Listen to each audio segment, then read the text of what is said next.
감사하고 또 감사해야 하는 추수감사주일인 오늘, 저는 여러 성도님들 앞에 참으로 죄송하고 그리고 죄인된 마음으로 이 자리에 섰습니다.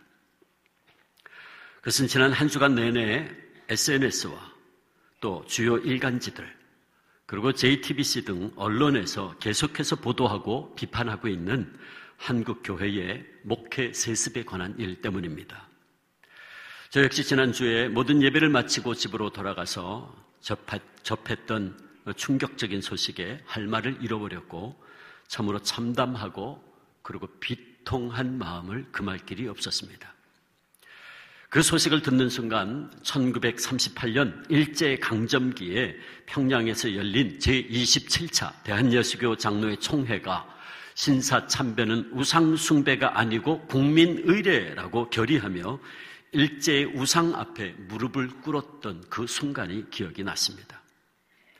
그리고 평양의 감옥 안에서 그 소식을 들은 제 할아버님 고 주기철 목사님께서 탄식하며 울부짖었던 이런 고백이 생각이 났습니다. 아, 내 주 예수의 이름이 땅에 떨어져 버렸구나.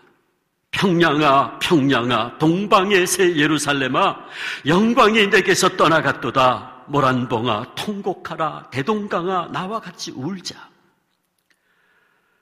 그는 한국교회가 일제 앞에, 우상 앞에 무릎 꿇었다는 소식을 듣고 그렇게 감옥 안에서 탄식했습니다. 저는 지난 한 주간 동안 한국교회가 만mon의 신에 무릎을 꿇고 주님의 몸된 교회를 세습함으로 말미암아 세상에 엄청난 비난과 조롱을 당하는 수치스러운 모습을 보면서 제 할아버님의 한국교회를 향했던 그 비통한 마음이 느껴져서 참 힘든 한 주간을 보냈습니다. 그리고 하나님 앞에 회개하며 하나님의 자비와 용서를 간절히 간구할 수밖에 없었습니다. 하나님 아버지, 저희들의 물질과 명예와 권력에 대한 우상숭배와 타락과 교만을 용서하시고 제발 한국교회에서 하나님의 영광을 거두어가지 말아달라고 간절히 기도했습니다. 그리고 한국교회 목회자의 한 사람으로서 교회 세습으로 크게 상처받은 여러 성도님들에게도 진심으로 사과드리고 용서를 구합니다. 사랑하는 성도 여러분, 지금 우리가 신앙생활하고 있는 한국교회는 선교 130년 만에 엄청난 신앙과 정체성의 위기에 놓여 있습니다. 그동안 한국교회가 이렇게까지 온 매스컴과 한국 사회로부터 노골적인 비난과 조롱을 당해본 적이 없습니다. 그래서 저는 지난 주간에 이 한국교회 위기 상황에 하나님께서 우리에게 주시는 음성을 달라고 간절히 기도했고, 하나님께서는 저에게 오늘 본문 누가복음 17장에 무익한 종의 이야기를 주셨습니다. 그래서 오늘은 룻기 강해를 한 주 멈추고 이 말씀을 통해 신앙의 위기에 놓여 있는 우리에게 주시는 하나님 아버지의 엄한 말씀을 듣기를 원합니다. 지금부터 36년 전인 1981년 65세의 나이로 조기 은퇴하시면서 무익한 종은 물러갑니다. 그동안 고마웠습니다. 라는 단 5초의 은퇴사를 남긴 한 목사님이 계셨습니다. 그분은 서울 청량리 중앙교회의 고 임택진 목사님이신데 한국교회 귀한 영적 스승들 가운데 한 분이셨습니다. 저는 신학교를 다닐 때 임 목사님에게 목회 실습이라고 하는 과목을 들었습니다. 그때 배웠던 내용들은 잘 기억이 나지 않지만 그분의 그 열정과 그리고 그 마지막 모습은 저에게는 지금도 감동으로 남아 있습니다. 그분은 은퇴를 얼마 앞두고 수업 시간에 오늘 우리가 읽은 말씀, 특별히 9절과 10절 말씀을 우리에게 읽어주셨습니다. 명한 대로 하였다고 종에게 감사하겠느냐? 이와 같이 너희도 명령받은 것을 다 행한 후에 이르기를 우리는 무익한 종이라 우리가 하여야 할 일을 한 것뿐이라 할지니라. 그 말씀을 읽어주셨어요. 그때는 제가 아무것도 모르는 신학생 초년 시절이어서 임 목사님께서 왜 이 말씀을 읽으시는지 그 이유를 잘 몰랐지만 이제 와서 생각해보니 그분은 수업 시간에 한참 후배인 신학생들에게 자신의 결심을 그렇게 미리 밝혔던 것입니다. 그리고 이제 제가 주한교회라는 이 귀하고 아름다운 교회를 담임 목회를 하다 보니 이 말씀이 얼마나 중요한 말씀인가 하는 것을 다시 한번 생각하게 됩니다. 그리고 이 말씀은 한국교회와 저를 포함한 한국교회 많은 지도자들이 정말로 명심하고 가슴에 새겨야 할 가장 중요한 말씀이다 하는 생각이 듭니다. 오늘 본문에서 우리 주님은 믿음을 구하는 제자들에게 종됨의 고백을 더 강조하고 계십니다.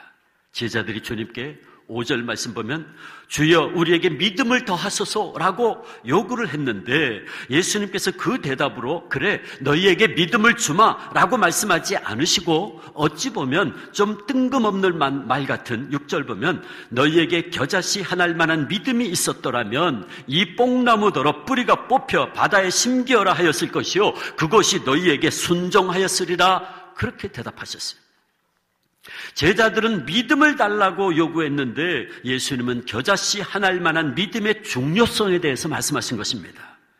그러고 나서 예수님은 겨자씨 하나일 만한 믿음의 내용을 쉽게 가르쳐주기 위해서 종의 비유를 말씀하셨는데 그것이 바로 무익한 종의 이야기입니다. 그리고 예수님께서는 이 이야기를 통해서 나는 무익한 종입니다라고 고백할 수 있는 믿음에 대해서 가르치셨어요.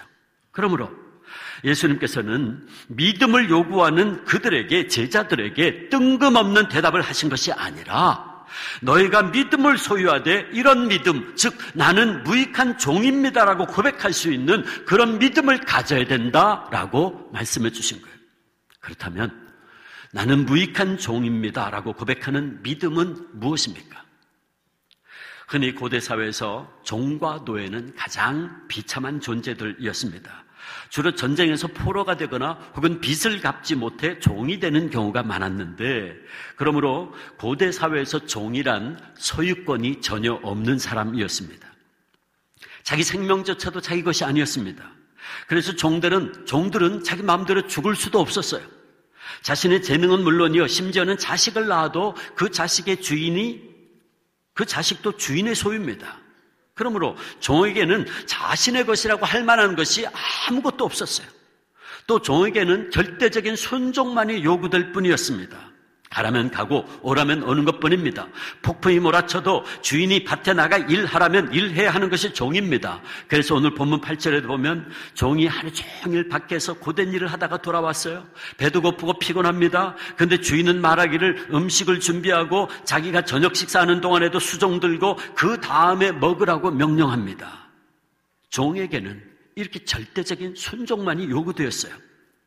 하루 종일 뼈 빠지게 일하고 돌아왔어도 또 일하라면 일해야 되는 것이고 밤 새우라면 밤을 새우며 일해야 할 뿐 거절할 수 없습니다. 불평할 수 없습니다. 그게 종입니다. 또 종에게는 아무런 보상도 없었어요. 일꾼에게는 그 대가로 품삯이 주어졌지만 종에게는 어떤 보상도 주어지지 않습니다. 더군다나 종에게는 수고했다는 말조차 필요 없어요. 그래서 9절에 명한대로 하였다고 종에게 감사하겠느냐라는 말이 그 뜻입니다. 단지 종에게 허용되는 말이라고는 그렇게도 많이 수고했어도 그 뒤에 나는 무익한 종입니다. 내가 해야 할 일을 한 것뿐입니다. 라고 고백할 수 있다는 거예요. 우리는 여기서 종이란 자신이 행한 어떤 것을 근거로 어느 것도 요구할 수 없는 존재라고 하는 것을 알게 되죠. 그렇다면 결국 예수님께서 이 무익한 종의 이야기를 통해 가르치고 있는 믿음이란 무엇입니까? 그것은 한마디로 말하면 내가 내 인생의 주인이 아니라는 고백입니다.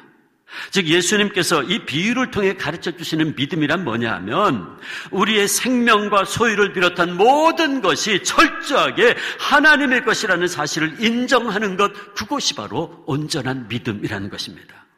다시 말해 우리는 무익한 종입니다라고 하는 이 고백은 하나님, 모든 것이 주님의 것이고 모든 것이 주님의 주권과 섭리하에 이루어짐을 믿습니다라는 신앙 고백이고 예수님은 오늘 우리에게 이런 믿음이 있어야 된다라고 말씀하시는 거예요. 사랑하는 성도 여러분, 오늘은 2017년도 추수감사주일입니다. 그리고 우리가 지키고 있는 이 추수감사절은 역사적으로 신앙의 자유를 찾아 미국으로 건너간 청교도들이 첫 번째 감사를 드린 것에서 유래했습니다. 그런데 청교도들이 미국의 매사추세츠주에 있는 그 플리마우스에서 첫 번째 감사를 드릴 당시